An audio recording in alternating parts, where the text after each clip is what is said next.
जय Hind everyone, Bhagyashree from this side. उम्मीद करती हूँ सारे खुश होंगे, स्वस्थ होंगे।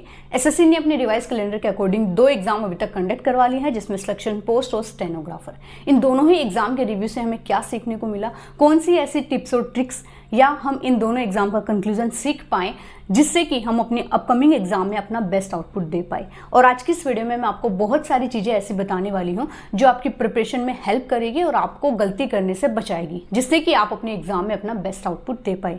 तो बिना कोई टाइम वेस्ट किए let's get started. Video start करने से पहले अगर आप चैनल पर आ ही गए हैं तो सबसे पहले जाकर चैनल को सब्सक्राइब जरूर कर लीजिए ताकि टाइम पर आपको ऑथेंटिक इन्फॉर्मेशन मिल सके। तो देखो, आप में से काफ़ी सारे लोग ऐसे हैं जो कि अपकमिंग एग्जाम, जिसमें कि स्पेशली दिल्ली पुलिस की बहुत ज़्यादा डिमांड है, Delhi police constable, driver, head constable, AWO, TPO, minister, sub inspector या फिर MTS की तैयारी कर रहे हैं। दिल्ली पुलिस की इन सारे एग्जाम की अगर आप तैयारी कर रहे हैं तो सबसे पहले आपको ये चीज़ समझनी है, क्योंकि आपका वेंडर अभी चेंज हुआ है तो आपको अपने वेंडर के अकॉर्डिंग प्रिपरेशन करनी है। ठीक है, सबसे पहली बात मैं आपको बता देती हूँ, जैसे कि इस वेंडर से हमें क्या सीखने को मिला, जो कि अभी चेयरमैन साहब ने अपने इंटरव्यू में बताया कि जैसे हम क्वेश्चन बैंक की स्पेशली बात कर लेते हैं कि क्वेश्चन बैंक अलग बनाते हैं, एग्जाम कंडक्टिंग टीम अलग होती है। इनके अकॉर्डिंग ये है कि एक पर्टिकुलर वेंडर एडिक्यूटी ही नहीं है, इनके पास मल्टीपल वेंडर्स है जो क्वेश्चन बैंक बनाते हैं, क्वेश्चन बनाते हैं। ये सारे लोग यानी कि अलग अलग कंपनी जो है वो क्वेश्चन बनाते हैं। ये सारे क्वेश्चंस जो है सर्वर पर जाते हैं, उसके बाद में इन क्वेश्चंस का चयन होता है कि किस एग्जाम में किस लेवल का क्वेश्चन पूछा जाता है। आई मीन टू से, जैसे कि कोई एग्जाम 10th लेवल की है तो उसमें 10th लेवल का क्वेश्चन पुटअप होता है, कोई एग्जाम 12th लेवल की है उसमें 12th लेवल का, कोई ग्रेजुएशन लेवल है ये तो उसमें लेवल थोड़ा अप होता है। दैट मीन्स जब एक से ज़्यादा कंपनी क्वेश्चंस बनाकर क्वेश्चन बैंक प्रिपेयर कर सर्वर पर देती है, उसके बाद में क्वेश्चंस का चयन होता है और वो आपकी स्क्रीन पर आपको मिलता है। तो क्वेश्चन बैंक ऑलरेडी प्रिपेयर हो चुका होता है, उसमें क्वेश्चन बैंक्स में से क्वेश्चंस छांटना एग्जाम के लेवल पर वो अलग कंपनी करती है और उसके बाद में जो है आपकी स्क्रीन पर आपके क्वेश्चंस देखने को मिलते हैं। तो ये बेसिकली इनका प्रोसेस रहता है। अब थोड़ा सा समझते हैं आपकी इन 6 एग्जाम में किस हिसाब से आपको प्रिपरेशन करनी है। आपको बेसिक से ये समझना है कि मुझे किस तरह से अपनी तैयारी करनी है, कौन कौन सी टिप्स और ट्रिक्स फॉलो करनी है। क्योंकि देखो, अब घिसी पिटी तैयारी करने से या कि हम पुरानी स्ट्रेटेजी जो अभी तक अपना रहे थे, बेसिक से हम अपना सिलेबस कवर कर रहे थे और हम PYQ लगा रहे थे और हम मॉक लगा रहे थे, अगर ये घिसी पिटी स्ट्रेटेजी अगर आप अपनाओगे तो भाई इस अगर वेंडर की बात करती हूँ तो इसने अपना कोई नया तरीका निकाला है एग्जाम कंडक्ट करवाने का, तो यहाँ पर आप सक्सेसफुल नहीं हो पाओगे। क्योंकि you have to know, because you have to know, नए दुश्मन के लिए नए हथियार। Just kidding, I mean to say, अगर आपके पास में नई डिफ़िकल्टीज आ रही है तो बार बार उस डिफ़िकल्टी का रोने के बजाय उस डिफ़िकल्टी को फेस करने के लिए नए तरीके अपनाने चाहिए। आई मीन टू से, अगर हम बार बार वेंडर का रोना रोता रहेंगे, क्योंकि आपको भी पता है मुझे भी पता है इतनी जल्दी वेंडर चेंज नहीं होना है। That means we have to accept it. हमारे शरीर में जो इनर्शिया होता है कि जल्दी से हम जो नई चीज़ें हैं उनको एक्सेप्ट नहीं कर पाते हैं, तो हमें अब ये चीज़ एक्सेप्ट करनी होगी कि जब हमारा ये वेंडर एग्जाम ले रहा है तो हमें इस हिसाब से प्रिपरेशन करनी है कि वास्तव में एग्जाम में क्वेश्चन क्या पूछा जा रहा है, के बजाय हम घिसी पिटी स्ट्रेटेजी को फॉलो करते रहे। समझ रहे हो? अब मैं आपको थोड़ा सा ये बताने वाली हूँ कि इस एग्जाम का, जैसे कि मैंने सिलेक्शन पोस्ट का एग्जाम दिया था ग्रेजुएशन लेवल का, तो मैंने क्या समझा उस एग्जाम से वो थोड़ा आपको समझाने वाली हूँ और उससे आपको अपनी एग्जाम के लिए क्या सीख मिलेगी वो समझना। जैसे कि सिलेक्शन पोस्ट का एग्जाम्पल लेती हूँ मैं, इसमें 10th level, 12th level, graduation level के पेपर होते हैं। सबसे पहले 10th लेवल का पेपर हुआ था, उसमें जो है पेपर में क्वेश्चन जो है बहुत इजी पूछे जा रहे हैं। आई मीन टू से प्रॉपर 10th लेवल के ही क्वेश्चन पूछे जा रहे थे। जो एग्जाम का हमने कंक्लूजन देखा वो मैं बता रही हूँ। 12th लेवल का पेपर जो है इजी टू मॉडरेट रहा था। देन हम बात करते हैं सिलेक्शन पोस्ट ग्रेजुएशन लेवल का पेपर जो मैंने दिया था वो वास्तव में डिफिकल्ट रहा था। तो आपको सबसे पहले ये चीज़ समझने की ज़रूरत है कि मैं किस लेवल की तैयारी कर रहा हूँ। आई मीन टू से, अगर आप MTS की तैयारी कर रहे हैं, दिल्ली पुलिस MTS की जो अपकमिंग 1020 वैकेंसी आने को है, हालांकि अभी इसकी कोई फिक्स डेट नहीं दी गई है, जल्दी आपकी वैकेंसी रिलीज होगी। अगर आप MTS की तैयारी कर रहे हैं, दैट मीन्स आप 10th लेवल की तैयारी कर रहे हैं, तो आपको उसी तरीके से पढ़ना होगा। उसके अलावा अगर आप Delhi police constable, driver, head constable, minister या फिर AWO TPO की तैयारी कर रहे हैं, जिसमें कि 12th लेवल आपका मांगा जाता है, उसके लिए आपका पेपर जो है ईजी टू मॉडरेट रहेगा। यानी कि उसके लिए आपको किस तरह से पढ़ना है वो मैं बताने वाली हूँ। थर्ड, अगर आप दिल्ली पुलिस सब इंस्पेक्टर की तैयारी कर रहे हैं, दैट मीन्स आप ग्रेजुएशन लेवल की तैयारी कर रहे हैं, तो उसके लिए अच्छे खासे क्वेश्चन आपको देखने पड़ेंगे। यानी ग्रेजुएशन लेवल में आपका CPO सीजल हो जाता है, सिलेक्शन पोस्ट ग्रेजुएशन लेवल हो जाता है, और अदर एग्जामिनेशन जिसमें ग्रेजुएशन एक बेसिक पूछा जाता है, जिसमें ग्रेजुएशन एक बेसिक एजुकेशन क्वालिफिकेशन होती है। तो देखो, थोड़ा सा आप समझने की कोशिश कीजिएगा, जो मैं बात आप तक डिलीवर करना चाहती हूँ, मेन पॉइंट वहीं आप तक पहुँचना चाहिए। सबसे पहली बात तो मैं आपको बता देती हूँ कि इस एग्जाम के कंक्लूजन से मुझे एक चीज़ समझ आई कि यहाँ पर वेरिएशन ऑफ क्वेश्चंस आपको देखने को मिलेंगे। प्रीवियस अपनी कोई भी स्ट्रेटेजी में मैं हर बार आपको यही बात कहती हूँ कि आपको वेरिएशन ऑफ क्वेश्चंस लगाकर जाने हैं। केवल एक लिमिटेड सिलेबस, एक लिमिटेड क्वेश्चंस का तरीका, एक लिमिटेड PYQ लगाने से कुछ नहीं होगा। जितना ज़्यादा वेरिएशन क्वेश्चंस में आप लगाओगे, उतना ही ज़्यादा आप अच्छा आउटपुट दे पाओगे। समझ रहे हो? अब देखो, थोड़ा सा मैं और एक्सप्लेन करने की कोशिश करती हूँ इस चीज़ को। देखो, सबसे पहली बात तो हर एक कंपनी का, हर एक वेंडर का अपना एक तरीका होता है पेपर लेने का। 2017 में जब सीफी था, तो सीफी का अपना एक प्रॉपर पैटर्न था, जिसमें कि मैथ्स टिपिकल पूछी जाती थी, इसमें मैथ्स थ्योरम बेस्ड पूछी जाती थी, एडवांस मैथ का वेटेज ज़्यादा होता था। जैसे ही सीफी यहाँ गया 2018 में, TCS आया, तो ऐसे तो नहीं है कि 2018 में एग्जाम की प्रिपरेशन करने वाले कैंडिडेट बस वहीं बैठ के रह जाए कि हमने तो सीफी का वेंडर समझा, सीफी के तौर तरीके समझे, हम सीफी में बहुत घुल मिल चुके हैं, अब जो है हमें TCS नहीं चाहिए। ऐसा थोड़ी ना होता है। जब भी कोई वेंडर चेंज होता है तो हम, ठीक है, उसका विरोध हम तब करते हैं जब चीज़ें अनफेयर हो, जब क्रिस्टल क्लियर पेपर नहीं हो, जब मिसमैनेजमेंट हो, विरोध तब किया जाता है। बार बार जो चीज़ें आपके भी हाथ में नहीं है, मेरे भी हाथ में नहीं है, उस चीज़ का रोना रोकर अगर हम अपनी प्रिपरेशन नहीं कर रहे हैं तो हम उन स्टूडेंट से पीछे रह जाएंगे जो कि इन चीज़ों को स्किप करके प्रॉपर अपनी प्रिपरेशन में फोकस कर रहे हैं। उसके बाद जब 2018 में TCS आया, तो TCS का अपना कोई पर्टिकुलर पैटर्न था, जिसमें कि TCS ने जो है हर एक सब्जेक्ट में पर्टिकुलर एग्जाम को ईजी टू मॉडरेट रखा। इनका नॉर्मलाइजेशन सिस्टम अलग था। देन 2018 से 25 तक TCS रहा, आई मीन 24 तक।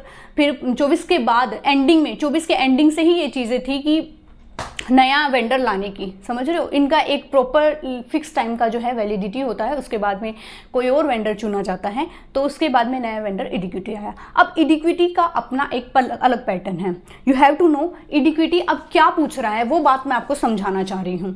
देखो, जो मैंने पेपर दिया उसका रिव्यू मैं आपको बताने वाली हूँ। इसमें जो है आपके क्वेश्चंस लेंथी है, ठीक है, ग्रेजुएशन लेवल की बात कर रही हूँ स्पेसिफिक। इसमें क्वेश्चंस लेंदी थे।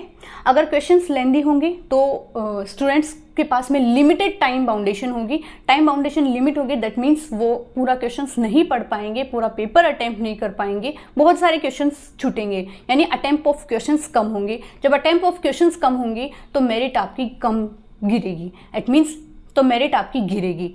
दैट मीन्स मेरिट का गिरना भी अपने आप में बहुत बड़ा फैक्ट है।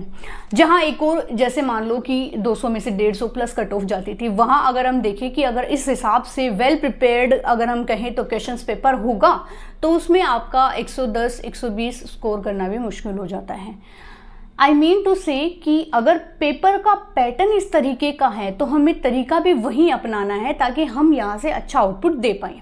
समझ रहे हो? आपको क्या करना है, अब आप अपनी तैयारी कर रहे हो तो आपको वेराइटीज ऑफ क्वेश्चंस देखने हैं, यानी ज़्यादा से ज़्यादा आप कोशिश कीजिए अलग अलग टाइप के क्वेश्चंस, कोई इस टाइप का क्वेश्चन मेरे से नहीं छूट रहा है, ये लगा लेता हूँ, वो लगा लेता हूँ। जो जितनी ज़्यादा अलग अलग वेराइटी के क्वेश्चन होंगे वो आप अटेम्प्ट करने की कोशिश कीजिएगा।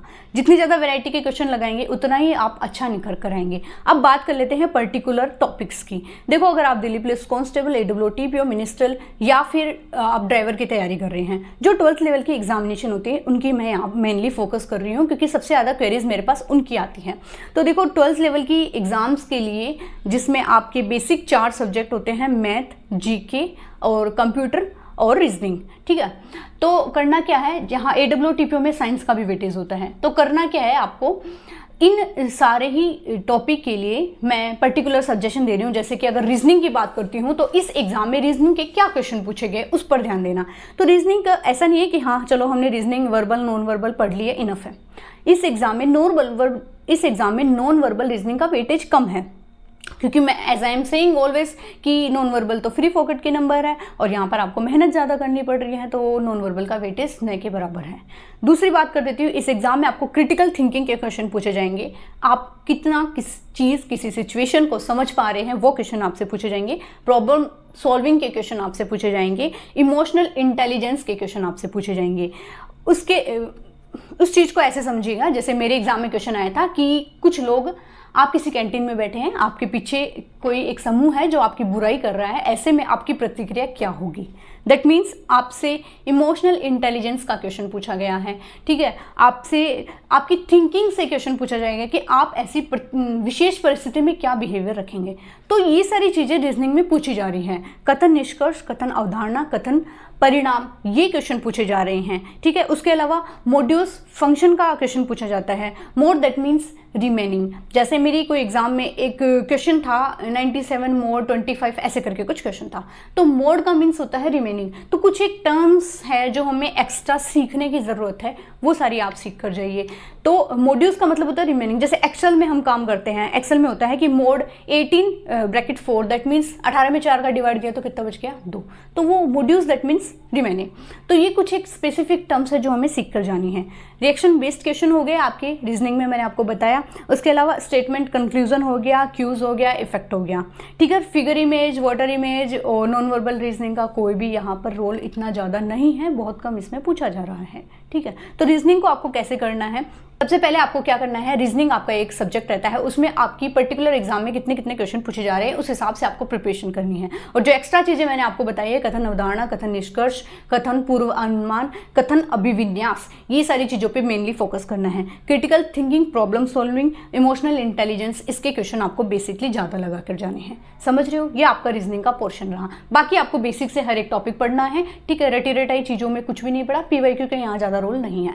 ठीक है, आपको क्या करना है, इन एग्जाम के रिव्यू देकर जाना है जो हाल फिलहाल में नए वेंडर ने करवाई है। ठीक है, दूसरा हम बात कर लेते हैं मैथ्स की। तो मैथ्स का जो है वेटेज, जैसे मैं अपने एग्जाम का बात बताऊं कि मैथ्स का वेटेज कुछ ऐसे रहा कि मैथ्स कैलकुलेटिव थी, बहुत ज़्यादा क्वेश्चंस तो थे, बहुत बड़े बड़े थे। एक्चुअल में टाइम बाउंडेशन होती है तो हम इतना क्वेश्चन पढ़ ही नहीं पाते हैं। थर्ड आपका इसमें टॉपिक रह जाता है जीके। तो जीके को आपको किस हिसाब से प्रिपेयर करना है, बेसिकली आपको स्टैटिक जीके का पोर्शन ज़्यादा रहता है। हिस्ट्री, पॉलिटी, जियोग्राफी, इकोनॉमिक्स में से इकोनॉमिक्स का वेटेज ज़्यादा रहता है, उसके बाद हिस्ट्री का रहता है, देन आपका पॉलिटी का रहता है। तो ये सारी चीज़ें आपको अच्छे से पढ़ के जानी है। उसके अलावा स्कीम हो गई, सेंसस हो गई, आपके बुक्स एंड ऑथर्स हो गए, स्पोर्ट्स के क्वेश्चन हो गए, प्राइज डिस्ट्रीब्यूशन के क्वेश्चन हो गए, जिसमें कि स्पेसिफिक दादा साहब फाल्के हो गया, स्पोर्ट्स से रिलेटेड प्राइज हो गए, ये सारी चीज़ें आपको पढ़ के जानी है।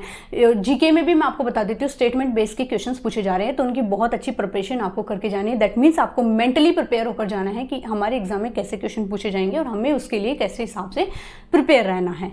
नेक्स्ट आपका लास्ट में टॉपिक रह जाता है मैथ हो गया, आपका रीजनिंग हो गया, आपका जीके हो गया, उसके अलावा कंप्यूटर में भी आपको जो जैसे एक्सेल का जो हम काम करके जाते हैं वो सारी चीज़ें पढ़ के जानी। जैसे स्पेसिफिक मैंने रीजनिंग का बताया कि 18 मोड 18 4 ऐसे, ये सारी चीज़ें आपको पढ़ के जानी है। उसके अलावा सम सब्सट्रैक्शन जो भी हम कंप्यूटर पे करते हैं ऑनलाइन, वो सारी चीज़ें आपको पढ़ कर जानी है। ओवरऑल कंक्लूजन यही था कि इस एग्ज़ाम का जो पैटर्न रहा है वो यही है कि पेपर जो है बहुत ज़्यादा रटी रटाई चीज़ों पर बेस्ड नहीं है। पेपर जो है PYQ पर बेस्ड नहीं है। पेपर जो है एक लिमिटेड तरीका जो होता था उस पर नहीं है। पेपर का पैटर्न प्रॉपर पहले की तुलना में चेंज है, तो उसे एक्सेप्ट करके उसी तरीके से प्रिपरेशन करनी है। उसके अलावा आपके मन में कोई भी ऐसा डाउट जो इस वीडियो में शामिल नहीं है, कमेंट सेक्शन में बताने की कोशिश कीजिएगा। फिर मिलते हैं नेक्स्ट वीडियो में, तब तक के लिए जय हिंद।